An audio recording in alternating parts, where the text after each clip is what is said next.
ǹjẹ́ ìwé báyìí ni pé gbogbo rògbòdìyàn ti ń ṣẹlẹ̀ lágbo òṣèlú nípínlẹ̀ Ọ̀ṣun gómìnà àná lẹ́mọ̀ ń dá lẹ́bi. èmi dá lẹ́bi rísìn tí mo sì ẹ̀dí tí mo fi ń dá lẹ́bi náà mo ń ṣàlàyé. bẹ́ẹ̀ dìbò ń sátidé. èmi ò sínú ẹgbẹ́ kìíní sínú ẹgbẹ́ kejì ìdìbò olùwòye ní mí. ǹjẹ́ sọ ni pé lẹ́yìn kankan tí ó díje ẹgbẹ́ wo lẹ wà báyìí. ẹ máa gbọ́ ọmọlúwàbí lè mi. kò sọmọ ẹgbẹ́ wo láti ó sì gbé mi ò sí ní APC mọ́ mi lè sọ ọmọ ẹgbẹ́ PDP. ṣùgbọ́n wọ́n lè dájọ́ lọ́tún la àbí lọ́la o kò ní kò sí mọ́ o bó ọmọ gbọ́ pé a sì ní ó mọ̀ wípé the election tó wáyé ní ọjọ́ Saturday ó wà invalid. ó wà invalid ìbò lẹ́sọ̀ ohun. bẹ́ẹ̀ ó jẹ́ pé election yẹn kò nítumọ̀ níwájú lọ́ọ̀ pé kò yẹ kán di according to explanation yẹn. tẹ́pẹ́ òfin tá a gbé dání tàbí òfin orílẹ̀-èdè Nàìjíríà la fẹ́ gbé dání láti ṣẹlẹ̀ lórí a rí i pé ìbò yes or no tá a di ní 2022 kò bá òfin mu. ó bófin mu. àwọn APC tó wà bẹ́ẹ̀ báyìí ní àbáwọn ti PDP ní ó gbowó. àwọn APC ní ó gbowó ẹ̀gbọ́n because àwọn ẹ̀mọ̀ tí sùdùkọ̀ tó bá rù ẹnu opinion tí opinion mi kọ́ ìtí lọ́ọ̀ sọ ni. wa la mọ obìnrin ibi makadé kọ́kọ́ ìsìn náà. attorney general ṣé kò bá judgement lórí ọ̀rọ̀ National Union of Transport Workers ṣé kò bá tí wọ́n ti lé ẹni sí olú ọmọ. ṣé ìṣẹ́bẹ̀ náà polisi ọ̀gbà judgement kí ló ti wọ̀ implement ẹ̀ kí ló dá bóyá ìnáwó rẹ̀ lọ.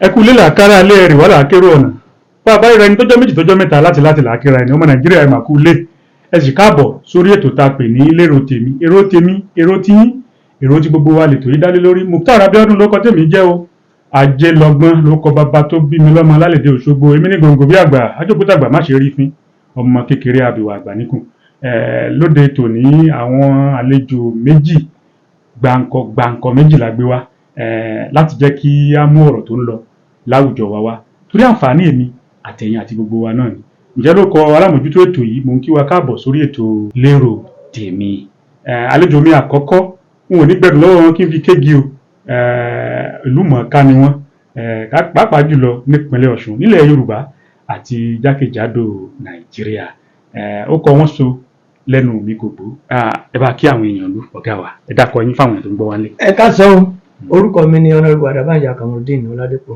láti ìjọba ìbílẹ̀ Ẹgbẹ́dọ̀rẹ́ ní ìpínlẹ̀ Ọ̀ṣun. ẹ káàbọ̀ sórí ètò. àlejò omi kejì àwọn náà ti wà ní yàrá agbára pẹ̀lú wa tá a bá ń sọ̀rọ̀ nípa ìlú mọ̀ọ́ká ọ̀dọ́kùnrin tí ó jẹ́ pé ọ̀rọ̀ nípa àlàáfíà làwọn gbé lọ́wọ́ ó kọ wọ́n so lẹ́nu mi bákan náà kò gbó ẹ má jẹ́ ń gbẹ̀rù lọ́wọ́ àlejò mi kí n fi kéjì akínyín káàbọ̀ sórí ètò àlejò wa.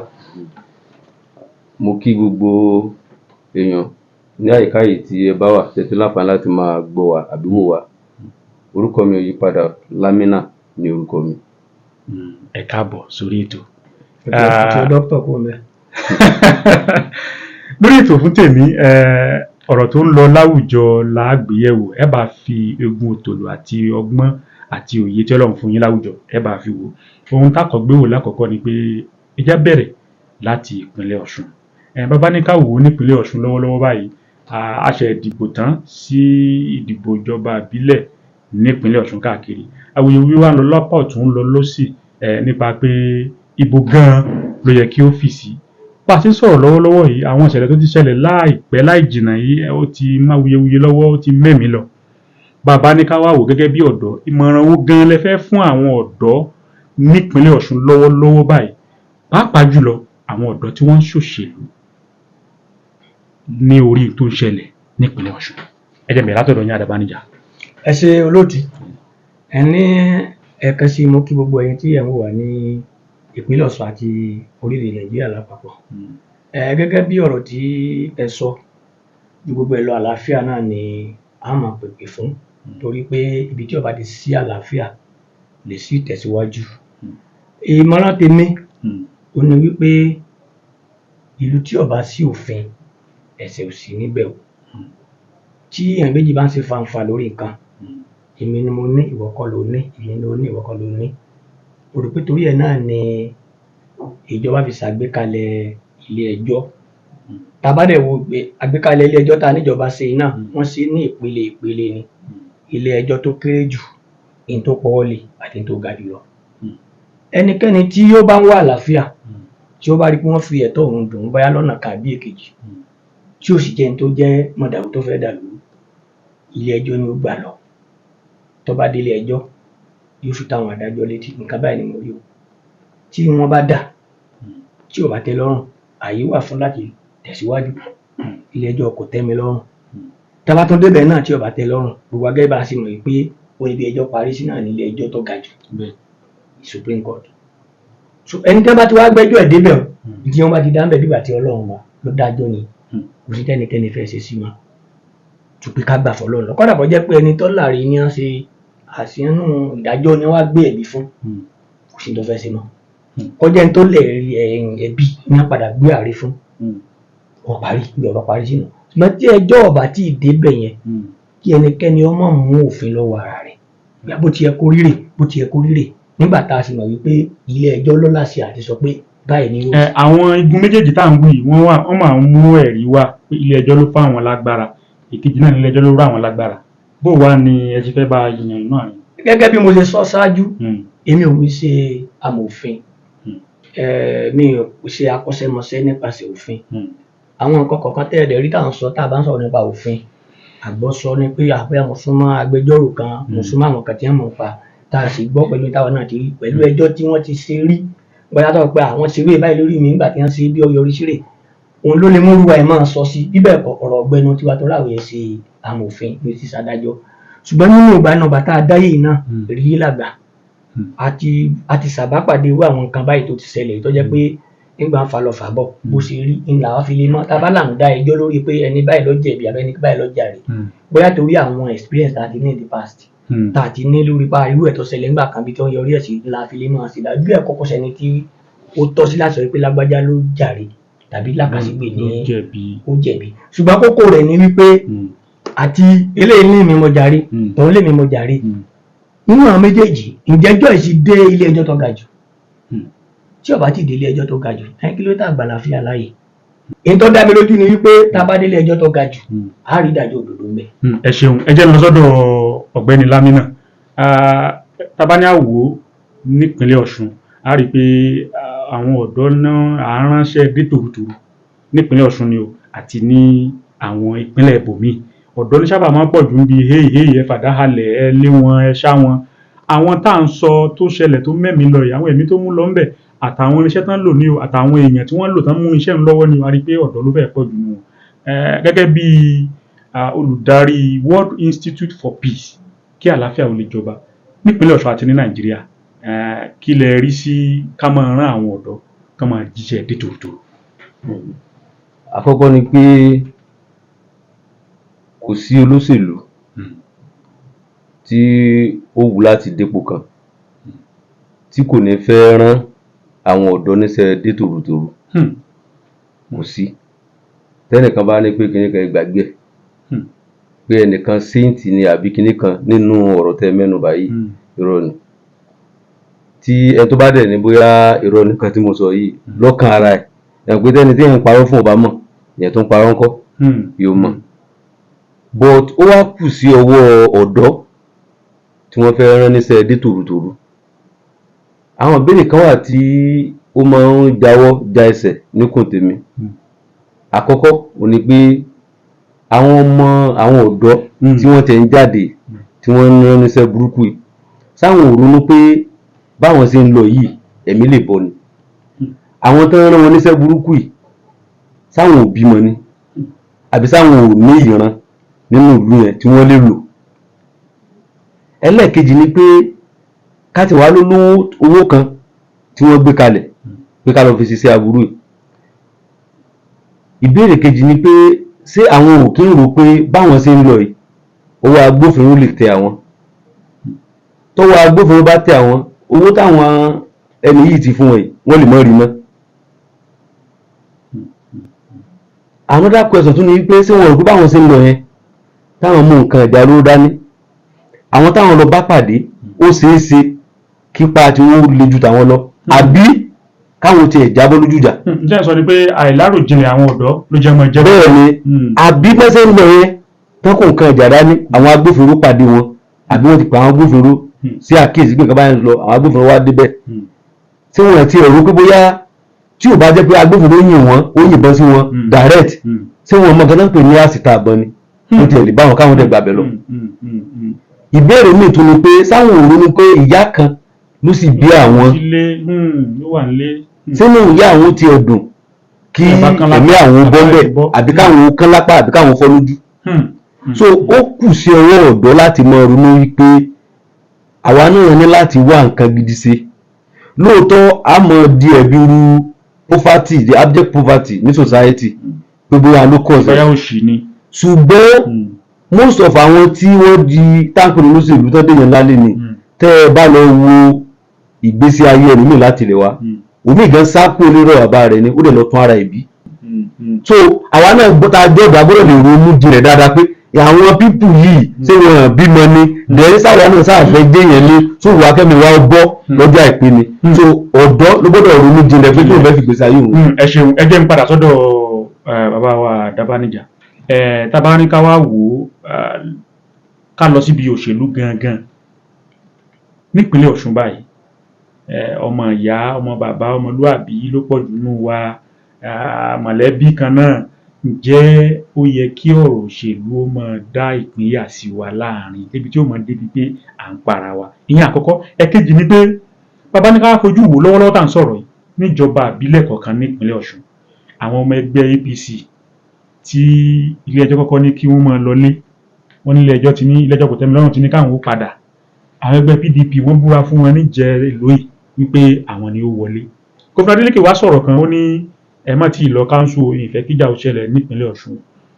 Ìwòye tí nínú òṣèlú afẹ́dáwà fojú òṣèlú wò báyìí tó ṣeé ṣe káwọn tí wọ́n dìbò yàn láìpẹ́ yìí nínú ẹgbẹ́ òṣèlú PDP wọ́n padà wọ káńsù, ṣé wọ́n rí wọ̀? Ẹ ṣé olóòtú. Gẹ́gẹ́ bí ọ̀rọ̀ tí mo sọ síwájú lẹ́ẹ̀kan, a sọ̀rọ̀ gẹ́gẹ́ bí àwọn ilé ìgbìmọ̀ wa ní layman tí ẹ bá ṣe láyìn kí ẹ bá fẹ́ sọ lọ́wọ́ ní just like a layman. So ilé iṣẹ́ ààbò òfin ojú òṣèlú la fi hàn wò. Ṣùgbọ́n nínú òrìrí tá a ti rí pẹ̀lú ẹrú ẹ̀ tó ti ṣẹlẹ̀ rí pẹ̀lú àwọn òye, èmi rí i pé gbogbo ohun tó ṣẹlẹ̀ yìí ní ṣẹlẹ̀ lọ́wọ́lọ́wọ́ nìsín kọ́ nìkan tí ó jẹ́ kókó gan sí àwọn tí wọ́n wà lẹ́yìn rúkèrúdò ìbò tí ń bọ̀ ní 2026 lọ. Ìbò tí ń bọ̀ 2026 gangan òní tó wà bí lọ́wọ́ lẹ́yìn gbogbo tí ṣẹlẹ̀ lọ́wọ́ ìtí ṣẹlẹ̀ lọ́wọ́ àti ṣẹlẹ̀ lọ́wọ́ kọ́kọ́ ni ọ̀rọ̀ tó wà ní gangan. Nǹkan làfojúsùn àwọn tó wà lẹ́yìn o 2026 gangan làfojúsùn wọn. Tẹ́ bá dẹ̀ bí mi máa ṣàlàyé. Tí a bá wò dáadáa tá a bá ní ṣàbòsí, a rí i pé gómìnà ìpínlẹ̀ Ọ̀ṣun lánàá Alhaji Isiaq Agboyega Oyetola ọdún 4 làwọn náà lò gẹ́gẹ́ bí gómìnà ìpínlẹ̀ Ọ̀ṣun. Ó rò wípé ọdún àkọ́kọ́, ọdún ẹ̀kejì, ọdún ẹ̀kẹta. Now ìgbà tí n tó jẹ́ kí ọ̀rọ̀ wọn dìbò yẹn n tó jọ ń tèmi káyéfì rèé o. Tó bá jẹ́ pé wọ́n tẹ̀lé ìlànà òfin tí wọ́n ìbò fi lélẹ̀ pé ká fi dìbò, gbogbo bí tá a wà yìí àní sí ń bẹ̀. Tá a bá lọ wo electoral act ẹ̀rí pé mo sọ pé àìṣe amòfin ṣùgbọ́n àná àwọn àlè náà pé ká gbọ́ ká o. Ohun tí òfin fi àìrí ẹ̀ lẹ̀ ni pé tá a bá fẹ́ dìbò local government ó ní iye oṣù àbọ̀ oṣù tí wọ́n á fi lẹ̀ pé fún pé a fi táyé lólobó pé a fẹ́ dìbò ńgbà láyò.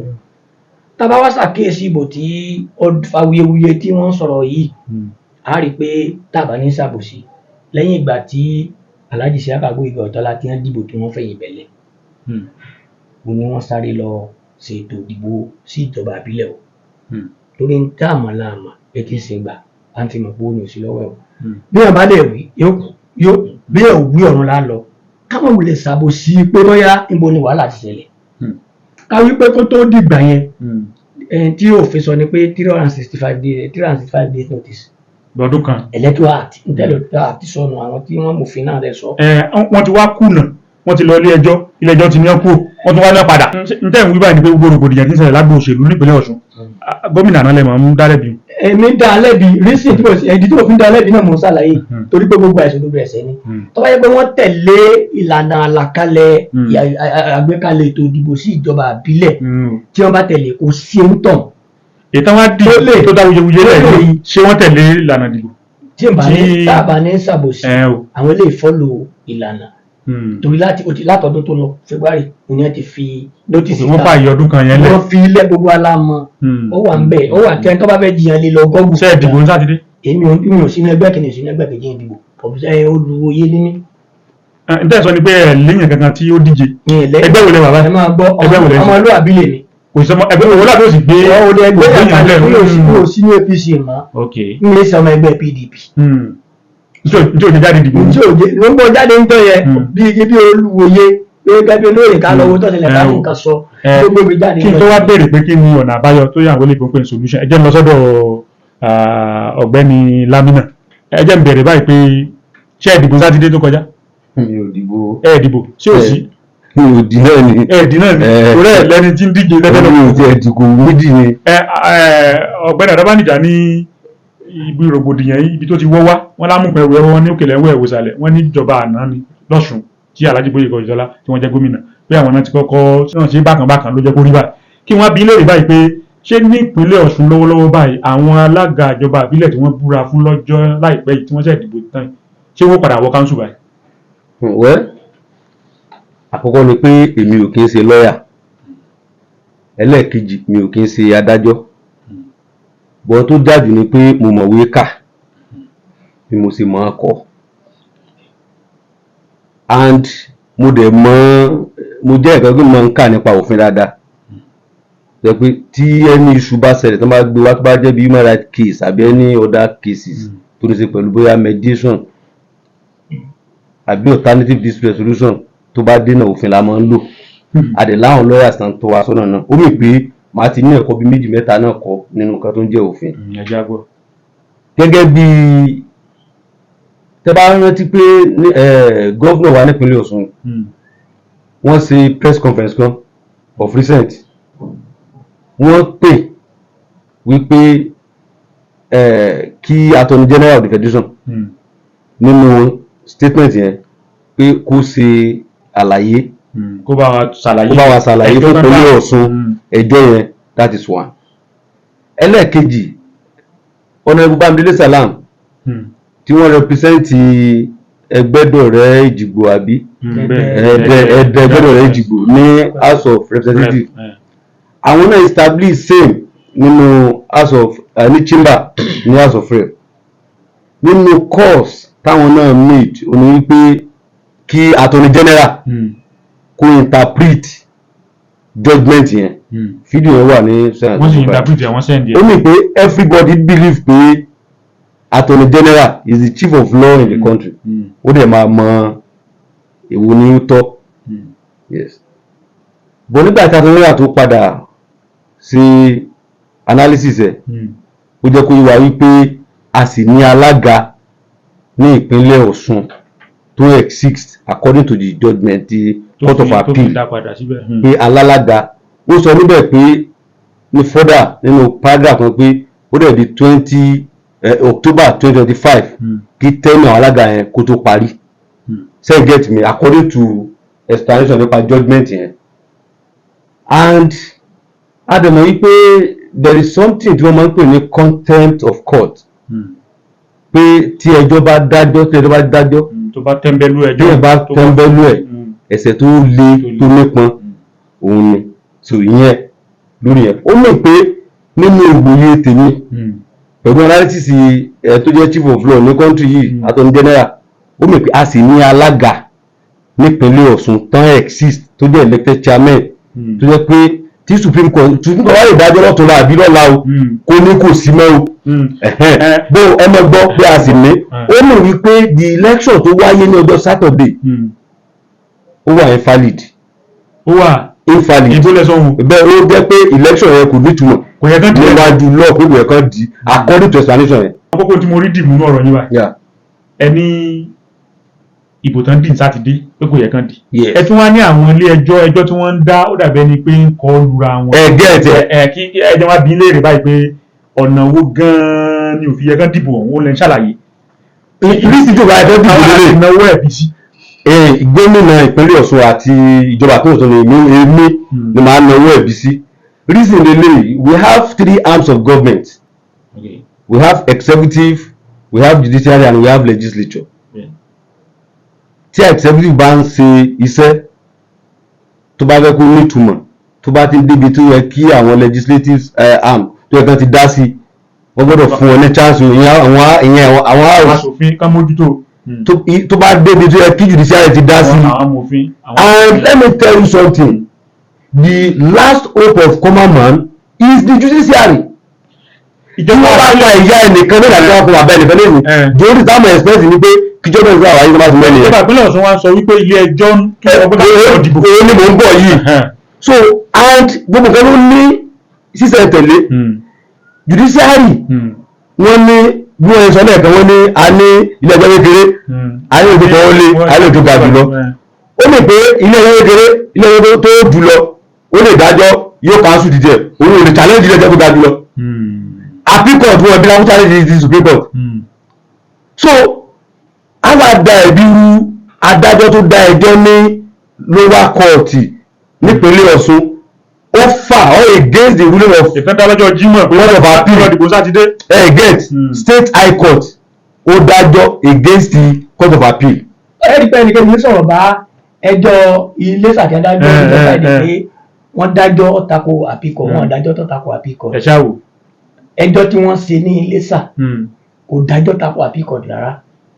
ẹjọ́ èyí tí àwọn káyọ̀ fún mọ̀sálẹ̀ kan pé ẹgbẹ́ méjèèjì ń wá ètò fífọ́ wọn bí APC rò pé ẹjọ́ APP àwọn dákẹ́ wọ́n ní fọ́ọ̀lù lẹ́ lórí ọ̀rọ̀ APP bẹ́ẹ̀ ni pé kò ní ìtumọ̀ the same right tí APC ní tí PDP ní olùkọ́ wa ń gọ sí olè APP náà ní ẹlẹ́gbẹ́ pé wọn àmọ́ pàápàá bá di méjì lọ́wọ́ náà rẹ́gísítà àwọn náà sì ní ẹ̀tọ́ lábẹ́ òfin judgment tó wà lọ́wọ́ tiwọn ó ti lé àwọn alága ẹjẹ sọ mí délẹ̀ so n tí wọ́n sọ ní pé ẹjọ́ tó wà lọ́wọ́ tí mi náà ní kíní rẹ̀ lọ́wọ́ ó ti lé àwọn alága judgment àpíkọ̀dẹ̀ ni táwọn APC náà ò tí ì lọ àpíìlì rẹ̀ ẹgẹ́t so àwọn náà wá rí ètí ẹ dání àpíìlì ní omi pé eléyìí ló fi fa àwọn náà rin mọ́ n tí òjò ọ̀pọ̀lọpọ̀ rí o jẹ́ pé àwọn adájọ́ náà ní àwọn ìgbìmọ̀ tí wọ́n gbé kalẹ̀ dẹ́pítà adájọ́ kan bá dájọ́ tí adájọ́ ló akọ̀tì wọn bá lórí òun burú ọwọ́ ní tàbí kọ̀tù òun tó nǹkan mẹ́ẹ̀ ó ti bóyá ó ti rí ibòmí tó fẹ́ náà fún so tó bá mú adájọ́ bẹ́ẹ̀ sọ̀rọ̀ ẹ bá lọ wo kọ́ńtẹ̀ kí ni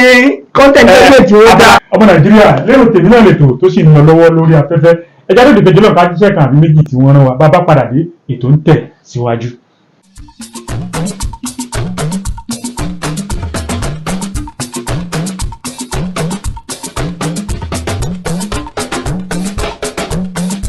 lérò tèmi náà lètò tó sì ń tẹ̀ síwájú àwọn àlejò mi méjèèjì ẹ rí pé ẹ̀gà tá a sun lóòótọ́ ó pọ̀ yẹ ẹjá tẹ̀síwájú lórí ètò ẹ̀kọ́ òun látẹ̀kan ẹ̀yìn àlejò mi mo kí ẹ kú kalẹ̀ ǹjẹ́ ní àfikún kan àbí kejì lórí ní ta àdìsọ sẹ́yìn tẹ̀fẹ̀ fi kún mo rí pé bàtà ń sọ̀rọ̀ ẹnu yín jì wúyẹ́wúyẹ́ ẹ̀ ti parí ọ̀rọ̀ yìí. àfikún tí mo ní òun náà ni wípé ẹ̀rí pé nígbà tí ẹnì kejì mi sọ̀rọ̀ lẹ́ẹ̀kan ó dákẹ́ lórí àwọn àdúgbò kan tó jẹ́ pé yẹ ká tàn mọ́lẹ̀ sí kí ó lè yé àwọn èèyàn sẹ́mi pé àwọn ilé ìbò wa ní you cannot build something on nothing lè láì kéèyàn fẹ́ kọ́lé yọkọ̀ la foundation tí foundation lè bá dẹ̀ ti wọ́ kò sí tẹ́ fẹ́ kọ́lé lórí ibi mo ti bẹ̀rẹ̀ omi lẹ́ẹ̀kan nù pé àti pé lágbájá ló ráìtì ní ọ̀sẹ̀ tẹ̀mídò lọ́dọ̀ tá a bá ní ká tẹ̀lé tá a ní tẹ̀lé fẹ̀ mú tẹ́ pé òfin tá a gbé dání tá a pè lófin orílẹ̀-èdè Nàìjíríà la fẹ́ gbé dání tá a sì tẹ̀lé lórí a rí i pé ìbò yes or no tá a dì ní 2022 kò bá òfin mu. ó bófin mu ní yes or no bófin mu nínú electoral act that section yes lọ check ẹ wò ẹni sùúrù náà electoral act 2022 ẹ lọ yẹ̀ wò section 111 ẹ lọ yẹ̀ wò the yes or no is clearly stated in the law as a method of voting chairman or councillor into any local government in Nigeria. And the process of dìbò. ọ̀tọ̀ ní process ọ̀tọ̀ ní yes or no. yes or no dàbí táwọn yẹn kàn tẹ̀lé mọ́tò wọ́n fi tánìṣì election gbà yẹn yes or no nígbà tí wọ́n fẹ́ dìbò kan Nàìjíríà àbí ní primary àwọn PDP APC ní sometime tí Tinubu gbà yẹn kò tí ì dá president tó ní kíná orúkọ primary yìí kíní kan election oh god ọ̀sẹ̀ ìfọ̀ kí ni orúkọ mi sọ pé direct primary àwọn akínígbàgbà gbà tó mọ̀ tẹ́lẹ̀ wo inú lọ nítorí pé ó wà nù lọ ibù mẹ́tọ̀ tàbí ìdìbò tá ló dáa àwọn ní ọjọ́ tó yẹ kó filẹ̀ ọ̀tọ̀ ní ọjọ́ ẹbí sọ̀rọ̀ tọ́jọ́ rẹ̀ mi ìtakù wọn but yes or no yẹn set is well and clearly stated in the electoral act. torí pé àwọn ẹgbẹ́ olóṣèlú láwọ̀ ṣe olóṣèlú ṣe electoral act wá ní pé ìfúnadókè pàdé èèyàn kan péré òun ni. ìtakò pé yẹ́sọ̀ ọ̀dọ̀ òṣèlú opposition ẹ má sì mí gbọ́ o. mo ẹni kò bófin mu mo ní ìbò yẹ́sọ̀ ọ̀dọ̀ farabalẹ̀ gbọ́ àní mò ń tàgì ẹ̀ lẹ́sẹ̀ pé ní tàgì ní yẹ́sọ̀ rẹ̀ ní local government 2020 ẹ máa gbọ́ ọ̀rẹ́ tí wọ́n yẹ sàlàyé tó yẹ yín. bàbá irọ́ ẹni ìbò local government ti 2022 kò bófin mu lẹ́sọ̀ ẹ̀ nínú pé ìbò yes or no ìyẹn ti ẹni jáde pé yes or no pé kò bófin mu ẹni local government election ti 2022 lẹ́sọ̀ ẹni yes or no ẹni ẹ̀sọ́ ìjẹ́bi àdájọ́ ẹni ẹ̀sọ́ ọ̀gbọ̀n ọ̀gbọ̀n àníkẹ́ mọ́ sí àwọn ìlọ́nà ilé náà lọ́pọ̀ ní yes or no ẹni tí ẹ bá sọ ní yes or no ní nǹkan méjì bá wà nílẹ̀. irọ́ sẹ́mi ò pé ní mọ̀tò ti yọ lójú ìgbẹ́lẹ́ kan ní pé ìgbà tó ojúmọ̀ sọ̀rí now tá a bá sọ wípé yes or no òfin fààrí rẹ̀ lẹ́nu tó tọ́kọ̀ ẹgbọ́ lẹ́tọ̀ ọ̀la sí alátakò ẹgẹ́t now a ní pé kò sí alátakò ń jẹ́ ká mọ̀ ní pé kò sí alátakò lẹ́yìn ìgbà yẹn lámọ̀ pé alátakò wà alátakò tó wà ní APP wà mo sì mú àpẹẹrẹ kan wá lẹ́ẹ̀kan the same APP tá à ń sọ yìí o àwọn ẹni ọmọ nípò ACN nígbà kan fẹ́ẹ̀ náà lọ kóòtù pé ó pè gbogbo àwọn àpíà lórí bálọ̀tì so on the basis of that dem fi fagilé àwọn ọ̀nàrẹ́bù ńgbà náà tẹ́mi náà lọ tó gbòdì o dem fi lé àwọn ọ̀nàrẹ́bù àgbàdo àgbàgbé o torí pé ìtọ̀sẹ̀ ló lọ́yọ̀ọ́ ẹ lè mọ̀ pé ẹgbẹ́ yẹn ò léèyàn ṣùgbọ́n nínú ẹ̀ máa ti ní ìwé ìdání ìwé sàtífíkẹ́tì pé àwọn náà rẹ́gísítà the same way àtẹ̀yìn tẹ́ ẹ ní 1 million followers ní làwọn tí wọn ní ju esco ẹgbẹ́ náà lọ làwọn náà ní o lábẹ́ òfin ìdí tá a fi sọ ní pé ìbéèrè kan wá lókù ká tó dé ìbéèrè méjì pé lókù ìbéèrè àkọ́kọ́ ni pé ìjọba ìbílẹ̀ lọ́wọ́lọ́wọ́ nípínlẹ̀ Ọ̀ṣun báyìí bí ìjọba àpapọ̀ tán bá pín owó tán máa pín lóṣooṣù allocation táwọn ìbò ń pè allocation tán máa fẹ́ wá sí ìpínlẹ̀ Ọ̀ṣun àtọ̀rọ̀ local government autonomy ni o wọ́n ti gbòmìnira ara wọn ni o wọ́n gbòmìnira ni o àwọn wo gan-an lówó òdò sọ́wọ́ wọn council báyìí sáwọn tí wọ́n búra fún àìpẹ́ ni àbáwọn tó wà ń bẹ lórí ìbàlẹ́fà báyìí. ẹ ṣe olóòtú ṣe rí i pé a ti fi ọ̀rọ̀ local government autonomy yẹn a ti fi ṣe ọ̀pọ̀lọpọ̀ àwọn èèyàn lọ́nà kódà ọkùnrin tó jẹ́ kẹ́mi ọmọ sùn. kí lọ́nà òun náà fi sìyàn lọ́nà. ẹ máa gbọ́ náà fẹ́ ṣàlàyé ọkùnrin tó jẹ́ kẹ́mi ọmọ sùn tí wọ́n kà gbọ́gìrì odò ní ẹ̀dá mi náà àgbàdà nù. wọ́n ti bẹ̀rẹ̀ process local government autonomy wọn ìparí ẹ̀ títí bí mo ṣe ń bá yín sọ̀rọ̀ lọ́wọ́ ẹ̀ tó bá lóun lẹ́rìí pé. ààrẹ mọ̀ ti sáìn yẹn. ẹ gbọ́ àìmọ̀ yìí òfin ok ọ̀rọ̀ local government autonomy tá à ń sọ pọ̀ rẹ̀ sáyẹn ṣé Buhari ò ti sáyẹn kó tó lọ ni. Buhari ti sáyẹn process tí ó tẹ́kì kó tó wọ materialize yóò pẹ́. bàbá eléyìí ò pẹ́ pẹ́ wọn ò tí bẹ̀rẹ̀ the same old system tí wọ́n sì ń lò ní local government ni wọ́n ń lò. bí mo sọ ni pé ibo lowó òde sí báyìí láǹsọ àwọn alága wo ni mo gbọ́. ibo ní ndé sí tẹ́lẹ̀. bí ti ń dé sí tẹ́lẹ̀ ni mo dé sí. iná yóò dé sí torí ó dìgbà tí wọ́n bá parí process yẹn tí mo fẹ́ kó yé èkejì mi rèé o kì í eléyìí sọ̀rọ̀ pàǹlà gidi kì í sọ̀rọ̀ pé bóyá èèyàn ń sọ nǹkan tójú èèyàn tó ẹ tó bá dẹ̀ nírọ̀ mo pa ẹ lọ bèèrè. tó bá jẹ́ pé bí ti dé ẹmọ gbọ́ àtọ̀jẹ́rà òdìbẹ̀rẹ̀ ti sọ pé láti máàcì tó bá bí ti dé tẹ́lẹ̀ náà. àmọ́ gbọ́ àtọ̀jẹ́rà òdìbẹ̀rẹ̀ sọ pé láti máàcì ni sọ mi nínú ruling Supreme Court òun ni wípé kò ní sí any joint account láàrin state government àti local government mọ́. ṣùgbọ́n máa ń sọ̀rọ̀ wọn lọ́wọ́ jọ́ọ̀tì sí wà báyà bí jọ́ọ̀tì sí wà báyà bí jọ́ọ̀tì sí wà báyà bí jọ́ọ̀tì sí wà fẹ́ẹ̀ mi yẹn láti next month kò sí pẹ̀lú ọmọ. next month yẹn ibo ni ìjọba àpapọ̀ sẹ́ndì owó sí. àwọn local government several àti four local government.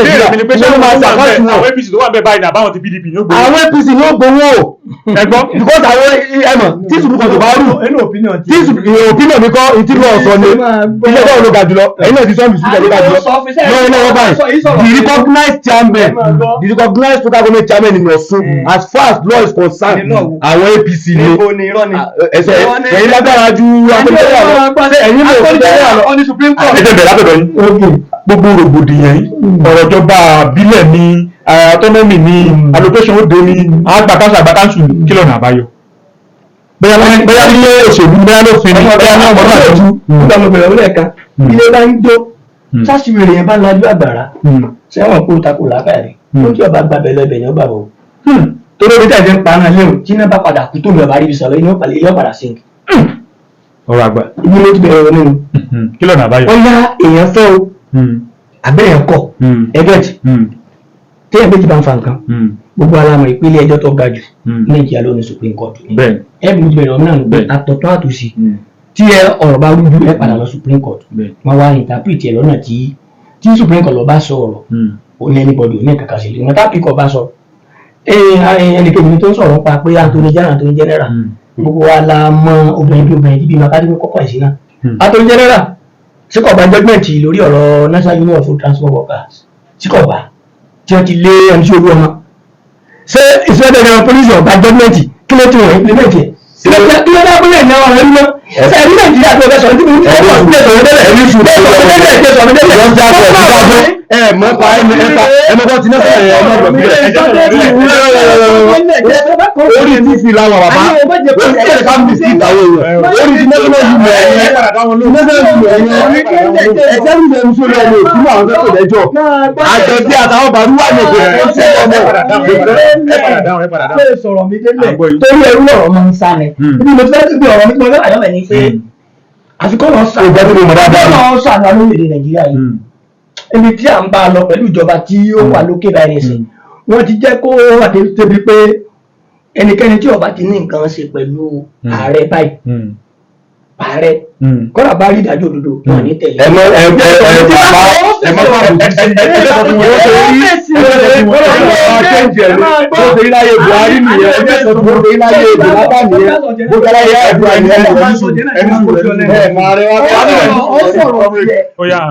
láǹfààní tó bá sọ̀rọ̀ tó nílé ó lè sọ gbogbo ibi tá a bá ti fẹ́ kí nǹkan tó láyé á tẹ̀lé òfin. lákòótán academic exercise ni mo ń pe dẹ́n sọ yẹn lákòótán academic exercise. ẹ máa gbọ́ lákòótán ọ̀rọ̀ ilé ẹjọ́ ni ìjọba àbílẹ̀ ni àgbà location ni àṣejọba lọ́sùn ni kí lọ́nà àbáyọ bó ṣe rí lọ́sùn. ọ̀nà àbáyọ ni wípé àti A àti B kí wọ́n gba òfin láàyè sọ mi.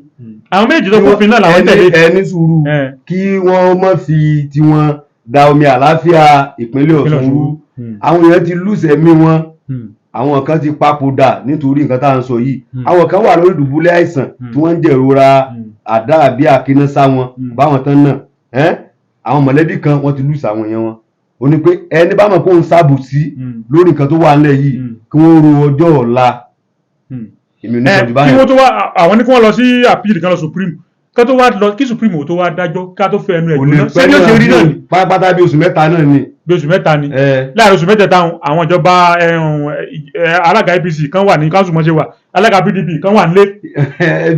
gómìnà ló ní kan wà nílé sọ mi ó dẹ̀ yé gómìnà bó ṣe ní kan wà nílé ṣebí mo rí fọ́nrán kan lánàá tí HL kan ní Odò Ọ̀tìn tó wà nù yàrá ẹnìkan báyìí tó ní you are welcome to Odò Ọ̀tìn local government. ó lè jẹ́ ní ọ́fíìsì rẹ̀ parallel inú ọ́fíìsì ń bò kò sí ọ́fíìsì nílé ẹnìkan ní bí ọ́ọ̀lù báyìí so parallel government ń lọ náà nìyẹn léyìí tó dẹ̀ tako òfin sọ mi so àdèmọ̀ yìí pé tó bá jẹ́ pé ó kàn jẹ́ pé ìgbà mi àbòsí pọ̀ lórílẹ̀-èdè yìí mi ò ní sọ jù báyìí lọ. ẹ ṣeun lákòótọ́ sẹ́yìn ní tẹ́lẹ̀ fi kún ká tó mọ́ lọ àti tẹ́lẹ̀ lọ́bàá lórí ètò. ẹ rí i pé nígbà tí mo bẹ̀rẹ̀ ọ̀rọ̀ mi náà nígbà mo sọ mo níbi tá a padà sí náà nù pé àníṣe kò sí ẹnì kankan tó ní agbára ju òfin lọ kò sí ẹnì kankan tó lágbára ju òfin lọ. ṣé ẹ rí àbòsí tí ń bẹ ń di ọ̀rẹ́ àbòsí wà lọ́tún wà lósì tá a bá fẹ́ máa parọ́ láàmú pé tẹnìkan lè ju tẹnìkan lọ. èyí tẹ́mi rí tí mo tọ́ka sílẹ̀ kan yẹn tẹ́ bá sọ fẹ́ni tí ó sọ òótọ́ ọ̀rọ̀ tí wọ́n á sọ náà mọ̀ pé ìyẹn sọ̀rọ̀ pé torí pé mi ò sí ní APC mọ́ gbogbo alámọ̀ pé ìbò tí Oyètọ́lá dì ń gbà yẹn kò lẹ́tọ̀ọ́ gbogbo alámọ̀ ẹgẹ ṣùgbọ́n gbogbo pẹ́ẹ́jẹ́ pé PDP náà lọ́ba ṣe ń tọ́sẹ̀lẹ̀ sí Oyètọ́lá ṣẹlẹ̀ sí gbà náà èyí káwọn náà ó ṣe nù. tó kálukọ́ máa wá pé survive kí ní pé tí máa wá kú at least máa àwọn èèyàn mẹ́wàá wà ń bí á máa fi build ẹgbẹ́ wọ́n jẹ́ PDP náà ó ṣe ṣùgbọ́n tá a bá wá tí tó bá ti bu wá lọ́wọ́ ẹ mọ̀ jẹ́ ká máa pe ajá lọ́bọ̀ fúnra wa ká wá máa pe ààfin ká ní adúbí àná ni ìwádìí ẹ̀ ń pàfẹ́. ẹ ṣeun bí ó ṣe mọ lórí ètò fún tèmi ni bàbá gbálé bàbá gbàtà àtàn báyìí là á darí ẹ̀ sí ló kọ alámòjútó ètò yìí tí àjọ ṣe tó fi ń kú mú bí ìdodo ẹ̀fọn àwọn náà ni ọ̀gbẹ́ni Babátúndé Jamiu ọwọ́ rẹ̀ àmúlòlẹ̀ àkàdò ní mú ọlọ́wọ́ láṣẹ Èdùmàrè amúgbálẹ́gbẹ̀ẹ́ olóòtú ètò òun náà ni Ọmọbọ́láńlé Jamiu Lady Bra size pátápátá títí bàmí ìta tó máa pàdé tí wọn bá pè jọ mi ìṣẹ́ tó ń jẹ́ wa ẹ ṣeun Mukhtar Abiodun ló kọ tèmi jẹ́ Ajélọgbọ́n ló kọ bàbá tó bí mi lọ́mọ èmi ní gbòǹgbò bí àgbà ajókòó tàgbà má ṣe rí fi ọmọ kékeré àbíwá àgbà nípò ẹ mọ̀jà gbàgbé pé màláìka apá ọ̀tún áńgẹ́lì apá òsì wọn ń kọ́ṣẹ́ èmi àti ẹlẹ́ o ẹja ṣe rere tó rà ń bọ̀ wá jábọ̀ fólódùmarè ọba tó dá wa tó rán wa ń ṣẹ́ lọ́jọ́ kan títí ìgbà míì tá tún máa pàdé ire o.